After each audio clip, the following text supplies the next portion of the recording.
Votre enfant est en difficulté en français? Cela lui pose des problèmes dans d'autres matières, même en mathématiques?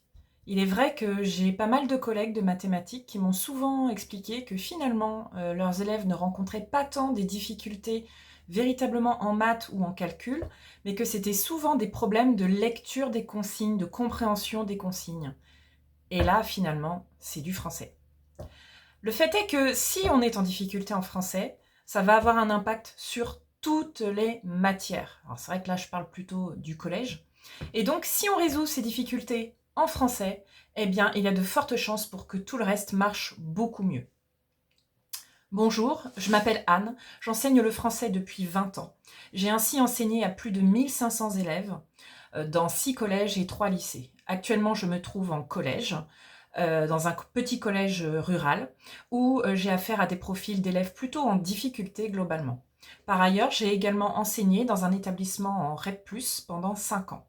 REP+, c'est-à-dire zone d'éducation prioritaire. C'est pourquoi je me suis spécialisée d'ailleurs dans l'accompagnement des élèves en difficulté, notamment en lecture et en orthographe. Et donc je m'adresse notamment aux élèves dyslexiques, dysorthographiques, j'en ai eu de nombreux dans mes classes. Et je suis plus précisément habituée aux collégiens, même si je suis tout à fait apte à aider aussi des écoliers et des lycéens. Je peux parfaitement notamment aider des élèves à préparer le bac de français. Quelle est ma méthode ?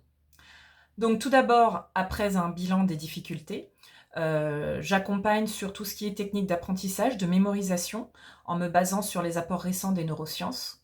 Je peux aussi aider l'enfant à acquérir de meilleures stratégies de lecture pour mieux comprendre ce qu'il lit.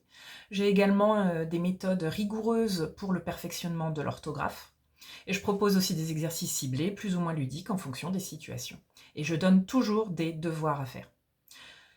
Laissez-moi vous présenter un cas concret, celui de Louise qui, après de nombreuses absences en 4e, s'est retrouvée en difficulté en début de 3e. En effet, à la rentrée, elle a eu 2 sur 20 à un contrôle de conjugaison, un simple contrôle sur l'imparfait et le passé simple.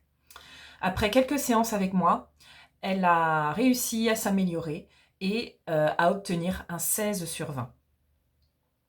D'ailleurs, Stéphane, son papa, m'a laissé un avis positif sur Superprof où à ce jour j'ai 6 recommandations. Et je vais continuer à accompagner Louise en orthographe.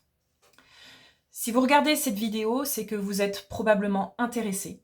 Le premier cours est gratuit, alors n'hésitez plus. Cliquez sur contacter à côté de cette vidéo et envoyez-moi un message pour aider votre enfant à progresser dès que possible. Je vous réponds sous 24 heures. Merci et à bientôt.